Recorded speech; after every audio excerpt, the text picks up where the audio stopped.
Also, your home is not like an octopus cave. Oh no. You know, they collect things. Oh, Julio's They seen hoard. my home. They hoard things. No way. It's also like Ariel's grotto. Yes. Is it not? Yes. I'm Min Chen, and this is The Art Angle, a podcast by Artnet News.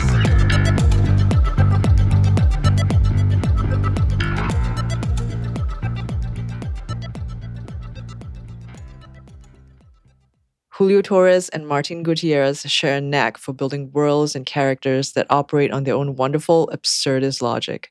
Throw them together, add some seawater, and you get Marina, their new performance commissioned by the Whitney Biennial.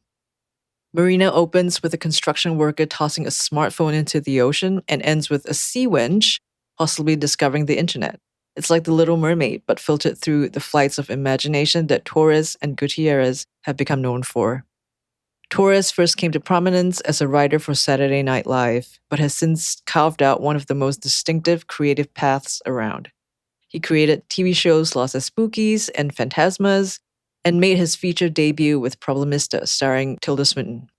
His comedy specials, My Favorite Shapes and Color Theories, are less stand-up than windows into the idiosyncratic way he sees the world.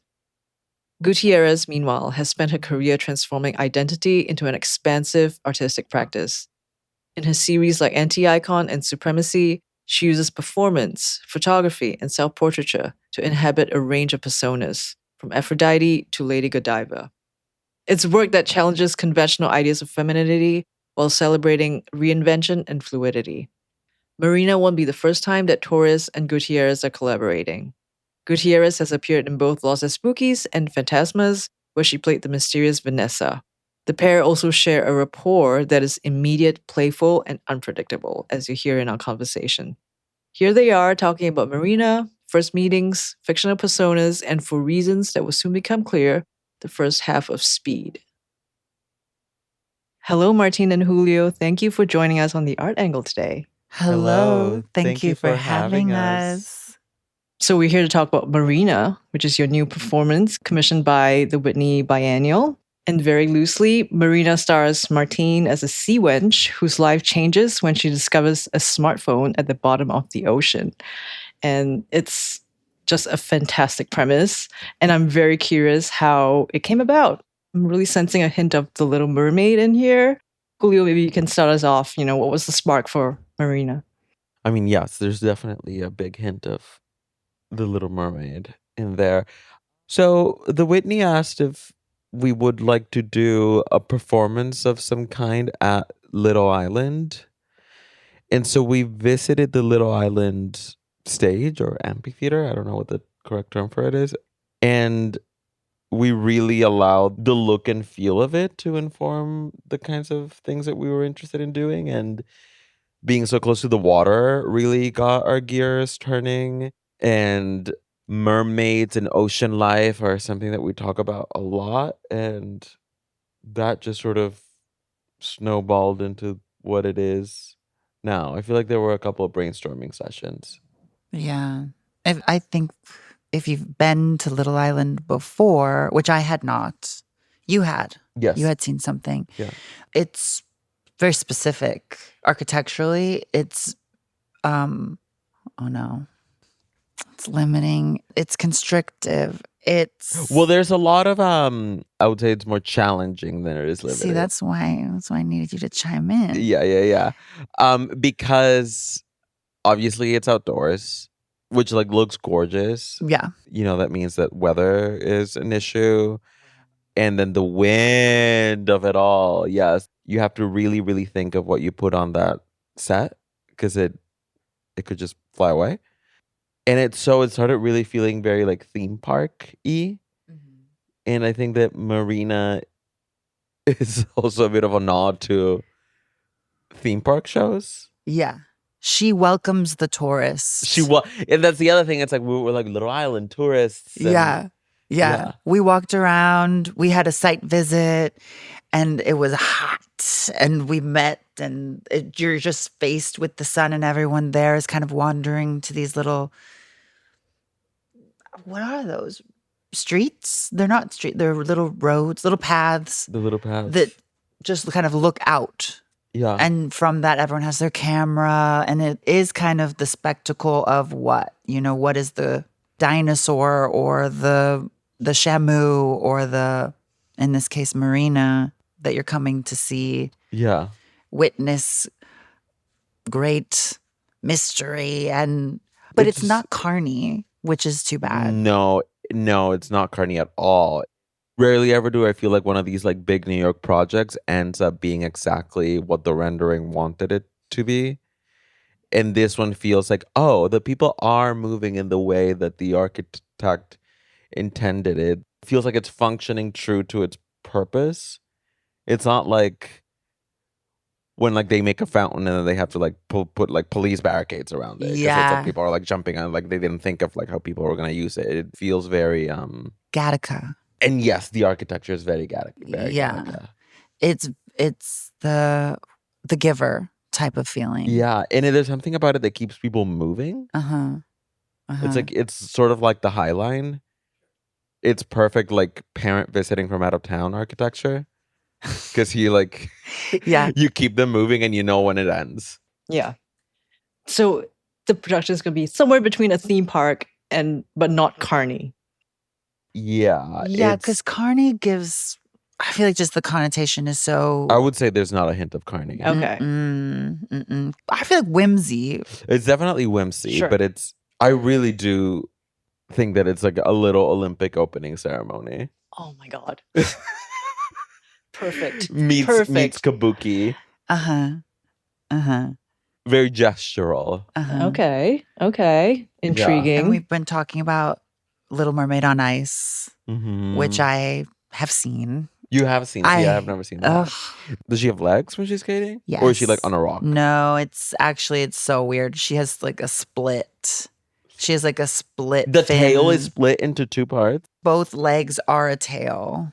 No. Both legs are a tail. So she has like a forked tail. She has two tails. No. Oh. And then four fins. And then, four fins, two tails. I don't know what the answer is, but someone else should figure out. But the crazy thing is, she's not a mermaid that long. Like, she's got legs. And then all of a sudden, it's a little skirt. It's very. And then it probably gets really boring because she's just and it's just her and Eric, and you're like, when taking her back to the ocean. Well, you're just waiting for Ursula. It's the same with like 101 Dalmatians, where like your memory sticks to Cruella de Vil, and then you rewatch the movie, and she's really not in it, and it's mostly the fucking dogs. Yeah, hungry, barking. Yeah, it's just like get me back to Cruella and her codes. So is your Little Mermaid the Disney version?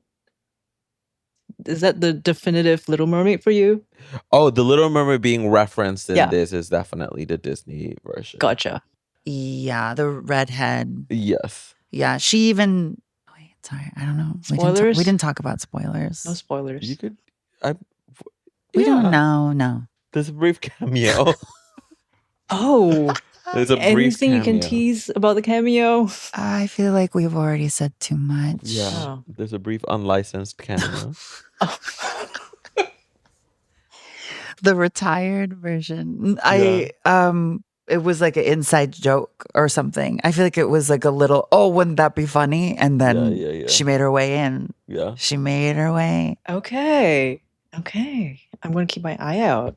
So both of you go way back, and I want to talk about how you guys first met. Martine, what was your first impression of Julio? I was just like, God, he's so sexy. Look at that hunk on the beach with that little backpack. And he was always kind of lost. I don't know. There was something. I don't think that was me. He was always lost? So he's just kind of like wandering away. Just kind of like wandering away from where all the people were. Not sunbathing or anything like that. It was more like, oh, hey, bye. And usually when people come to a beach, it's to be there on the beach. But I feel like you're always just kind of in passing. Maybe it wasn't you. I don't think that was me at all. Whoopsie. I think you're thinking of someone else. No, I think it was more of a gradient rather than a definitive moment. I think. Okay. It was orbiting around each other for a while. I was pretty skeptical. You're skeptical? I'm just you talked about it once. I don't know, what'd you call me? Slippery or something? Slippery? Maybe it wasn't that. It was something. Elusive? There was like wiggle room to get away. It was like in alluding to a squid or something. Oh, you are a little like an octopus for sure. Oh. There you go. Yeah. Because they can like... Is that what intrigued you about Martine? Or is it something else? It was not the elusiveness, but it's how alluring and funny she is. Like an octopus. Smart. Also, your home is not like an octopus cave. Oh no. You know, they collect things. Oh, Julio's They seen hoard. my home. They hoard Oh, things. no way. It's also like Ariel's grotto. Yes. Yes. Yes. For Yes. sure. For sure. Yes. Ariel's Grotto. Grotto. Now that's the name for a restaurant. Yeah. Your nightclub. My nightclub. Wait, that's a fabulous concept for a nightclub. Ariel's Grotto. It's a whole. It's like a. It's a whole. Yeah, there's a skylight. We need a rock. We need a rock as a door. Yeah. And a bunch of junk. Yeah, like Yes. a boulder. Yeah, just shelves. The whole thing is just like Yes. shelves, Yeah. Oh my wall God. mounted. And I know you've both worked together before, but specifically on Marina, did you discover something new about the other's creative process?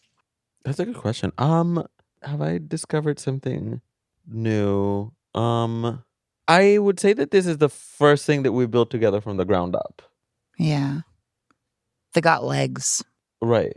I don't know. It felt very natural. It didn't feel like uncharted territory or that there was a learning curve. But you don't collaborate a lot in your work. But you've pushed me out of that comfort zone.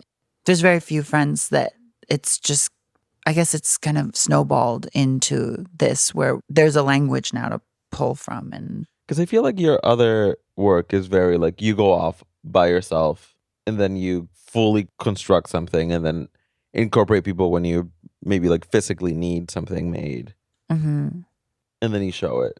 mhm, I feel like I come from a more like there's a little team mhm. world Yeah. because film and TV they have to be collaborative. Yeah, and they have to be on these schedules. They have to, Schedules, yes. like the way you make things, there's deadlines. There's deadlines and then there's like you have to show up at a certain Yeah, time. yeah, and there's all this press involved. You know, there's like, it's so funny. I feel like art is so, you can be completely alone and in complete isolation, and then you bring it out and it goes on the little pedestal, it goes up on that white wall, and then you walk away. Yeah. And that's And they never it. ask you to wake up early.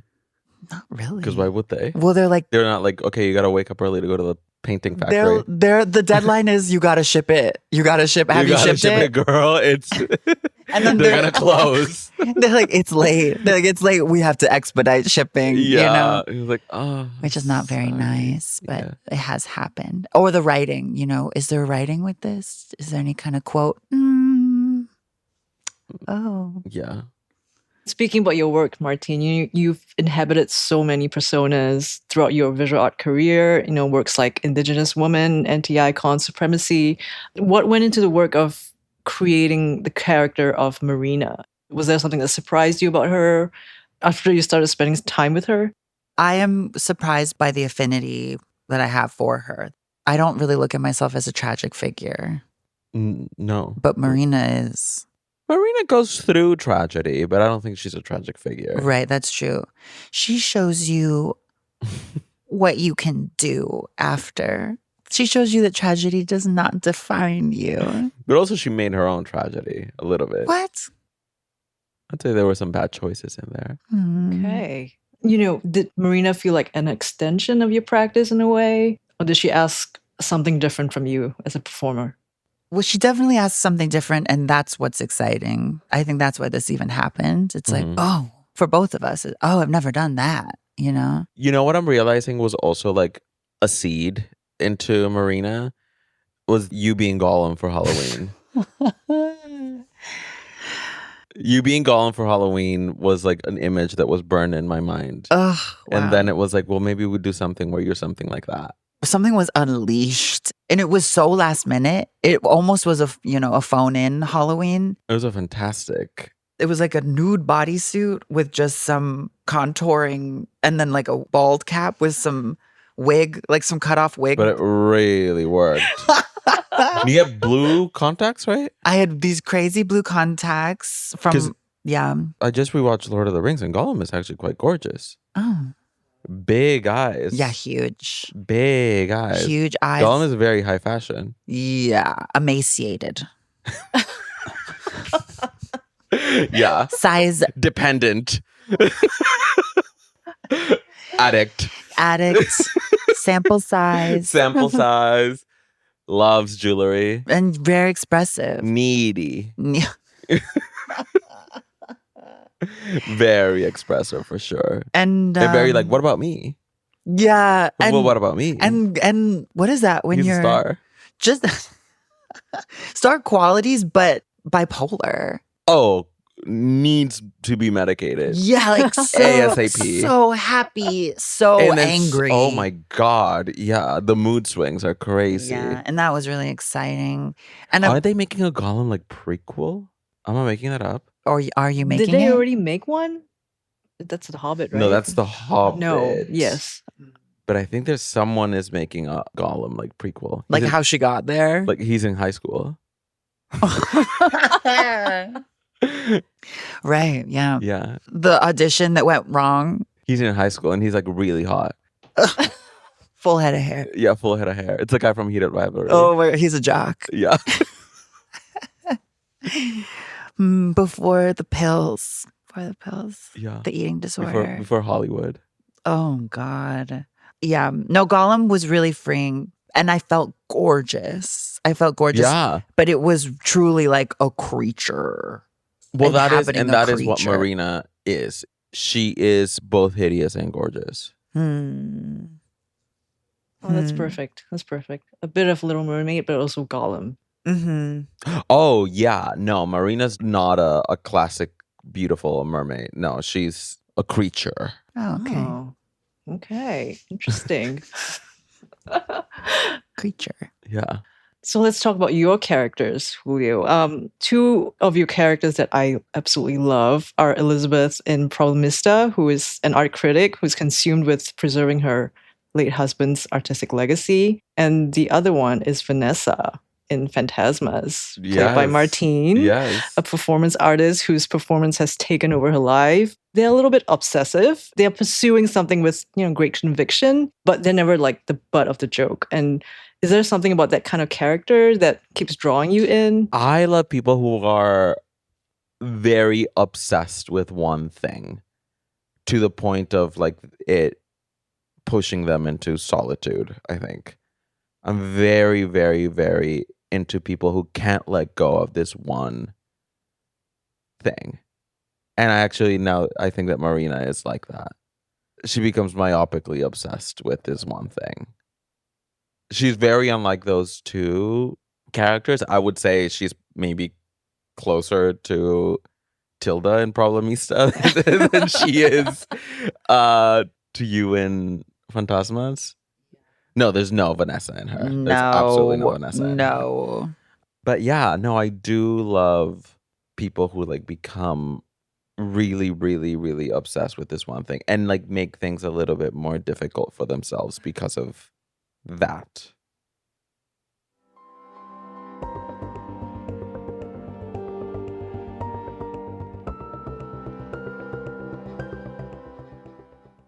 I'm a little bit obsessed with Vanessa. I think she's such an enigma. She's comical, but she's also like so surprisingly profound. Her life and her performance are almost like impossible to separate. And I'm curious, Martine, what was it like, inhabiting someone like that? Who's kind of like caught between performance and reality.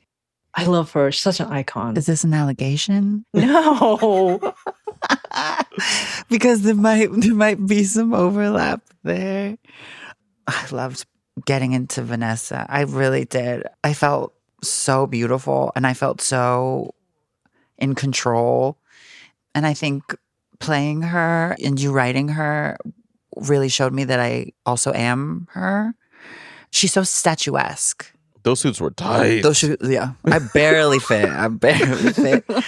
In, what was it? it was like archival Mugler. Ooh, and I would sit down. I sat down once and the button popped off and we had to sew it back on. Yeah, she was cinched. But I felt like just so self-aware. That was kind of getting into Vanessa, was just being completely self-aware. And I realized how I am just not that, like in daily life, how I'm so like, whoopsie, kind of klutz or saying the wrong thing or whatever. She's just is so. She's so practiced. Yeah, she's on. She is on. And I do think there's something to really learn from that. But also, like, a lot of people really do live that way. Yeah. You know, like a lot of people really do like choreograph every movement and like there's not a hair out of place and not calculating necessarily in a malicious way, but very extremely aware. Yeah, meticulous. Meticulous, yeah. And you kind of do need to do that in a professional world. You kind of have to. Yeah. This idea of like authenticity, whatever that is. Mm-hmm. That's like a version of something that we can slip into around certain people. Like when we're with our families, when we're with our friends, it's always some other version. That's where people move. I mean, some people stay home in their hometown forever, but part of I feel it when I go home and I like enter I'm all of a sudden, I am still the child version of me in my family. Like there's no, especially if you've grown into something else, like a hermit crab, you change shells and, it is really jarring to be like, this version isn't me and why is she here still? I also want to talk about humor. Your visual artwork, Martine, is serious. It upends beauty constructs and it critiques femininity, but I always sense like a playfulness like running through it. Do you see play or, even humor having a role in your practice? No. No humor.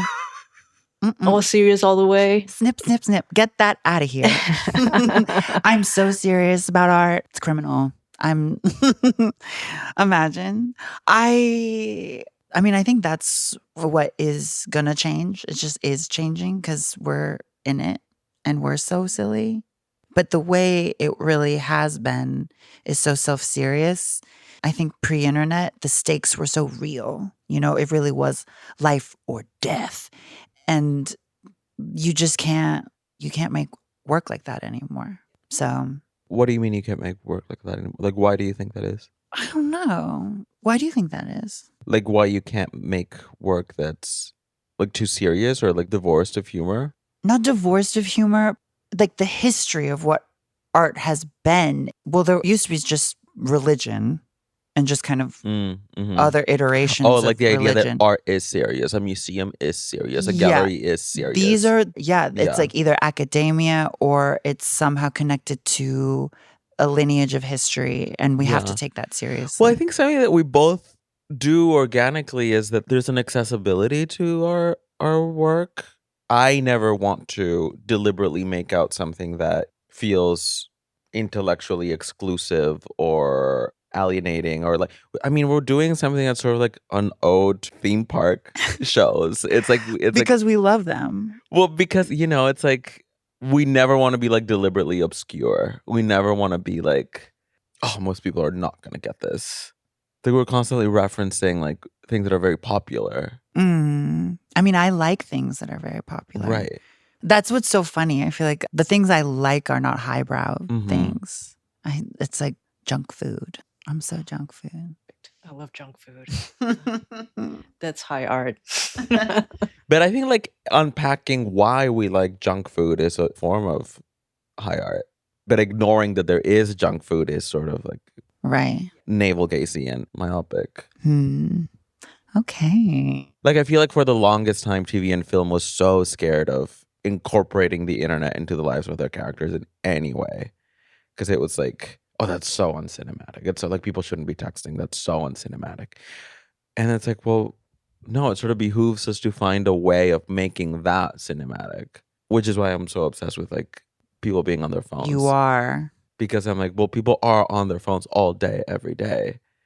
And just because this is a play doesn't mean that we can ignore that. I actually think the main character is The phone. the phone. Like, Yeah. it's not actually Marina. It's the phone. It's the phone. Yeah. It's in every scene. And we gave it a voice. Phone talks. It begins with the phone. It begins with a phone. It's very like that solar system video that's trying to speak about the Big Bang, the beginning of the universe, and we're like, the phone. The phone. Yeah. So does the phone have a character arc? No, the phone is more akin to the ring. Ah, The ring of I power. see. The ring of power.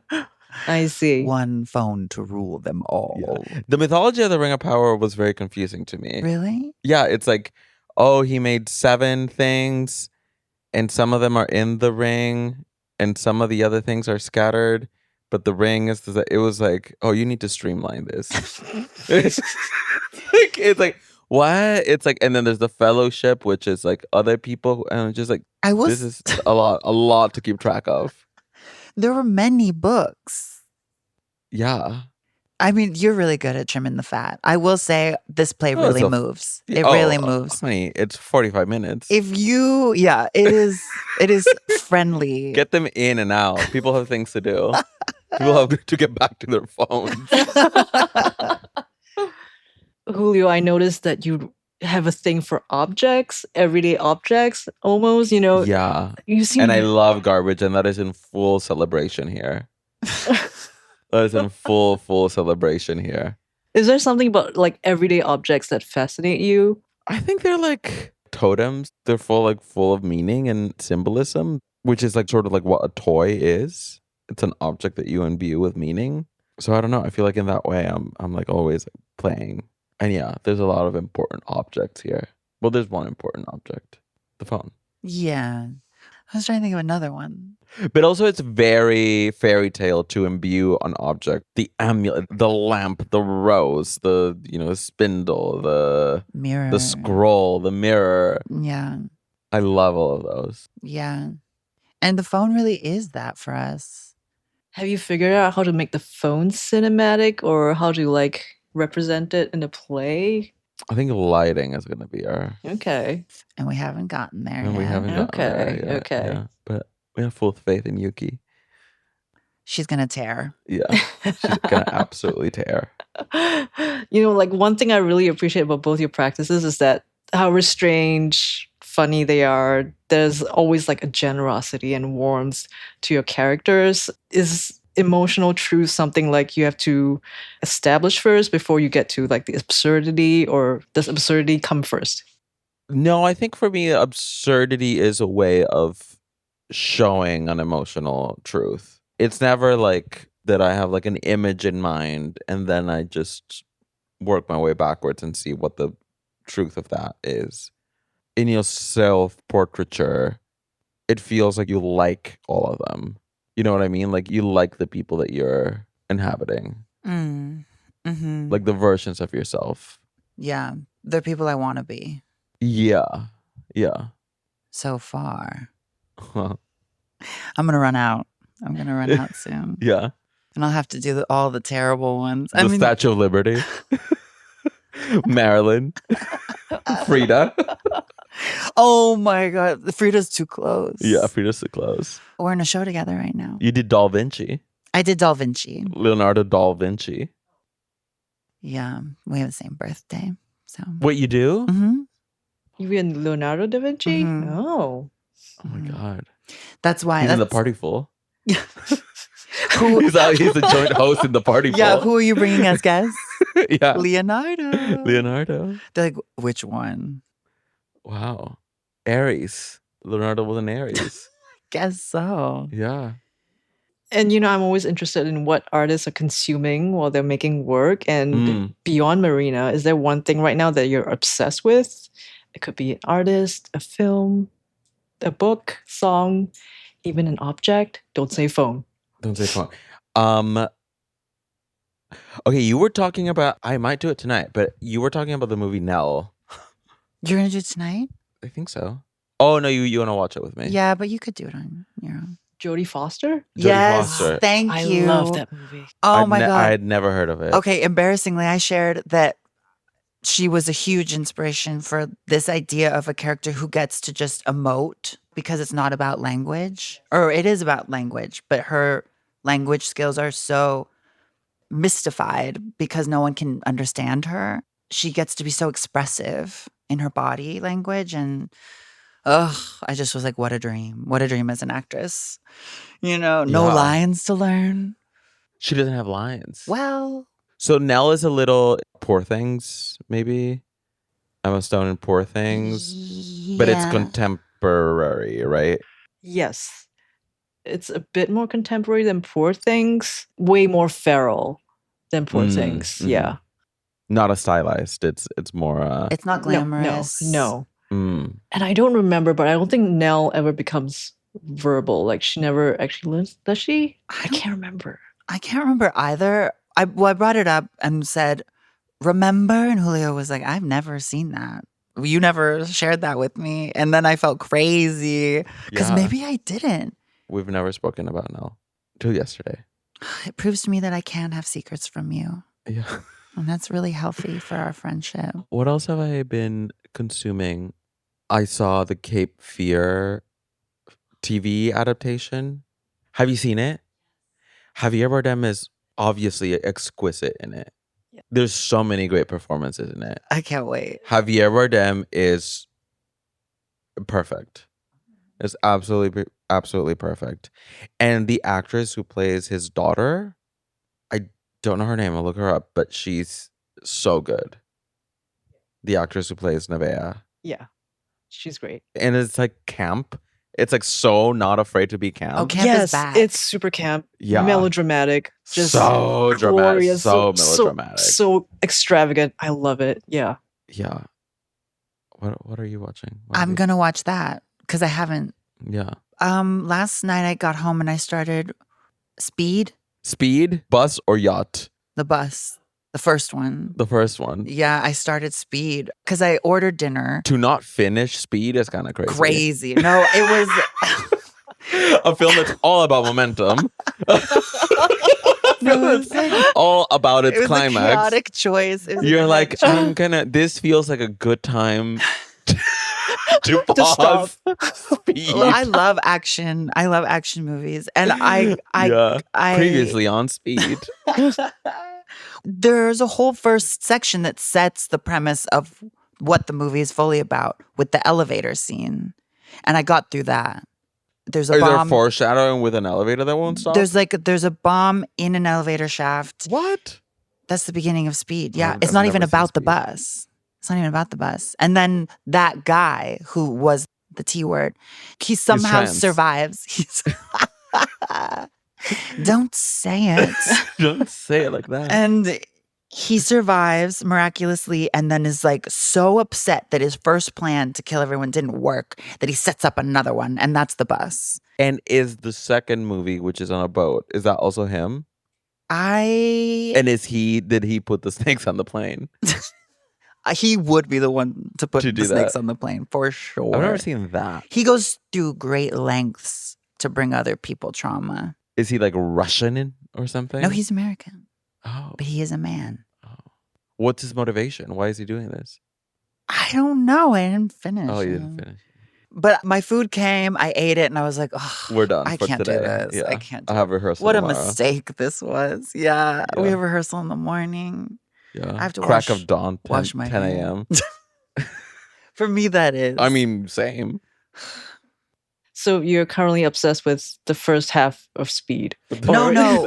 Speed. Wait. No, that's just what I watched. I'm obsessed with Julio.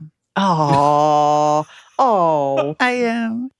You said it with such a knowing smile. You're like, oh, they're going to eat this up. But it's true. It's true because why else would we be still working together? Like you said, I'm such a little loner that it does make you wonder, how is this project happening again? Again? Like we just finished the TV show.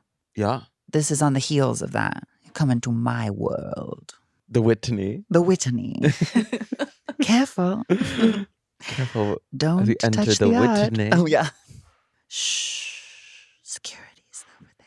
We just heard the great news that they're going to house the props. Ugh. They don't have to go to our apartments. Oh. They're huge, so this They're is huge. huge. Oh, Whitney T here? Yes. Yeah, they have storage. They have storage. You heard it Okay. here first. Wow. No way. Yeah. Yeah. Okay, last question. Marina is changed by contact with another world, and I wonder if your contact with Marina's world has changed you in any way. I mean, it's my first time directing a staged thing. I don't know if this is a play. Is it a play? Yeah, we've had trouble putting it in a box. It's so big. Don't put it in a box. And yet, only 45 minutes. So that is exciting. Sure. But it's also like I have to keep reminding myself that I won't have full control of it day of. There's no edit. Just such an it's like, yeah, no shit. I also almost said action the other day, which I'm like, oh, is this allowed? Why can't I say action? You can. Yeah. You can. Yeah. And you will, especially I think when we get there. Yeah. I'm going to need a little megaphone, which is Exciting. very exciting. That's so cool. A little ringmaster. Yeah, it's a megaphone and a bubble gun. Yeah. Oh, and a laser pointer. Oh, yeah, you do need that. So I don't know what I've learned, but I know that I'm learning. Great. And that's great to hear. huge. That's huge. Martine, you? are you learning? Your lines? I'm learning I'm learning my lines. I think that's really good for me. Yeah, that'll be great. Wonderful. Martine and Julio, thank you for speaking with me today. Thank you. Thank you. The Art Angle is produced by Sonia Menalili with contributions from Ben Davis and Caroline Goldstein. Thank you for listening and see you next week.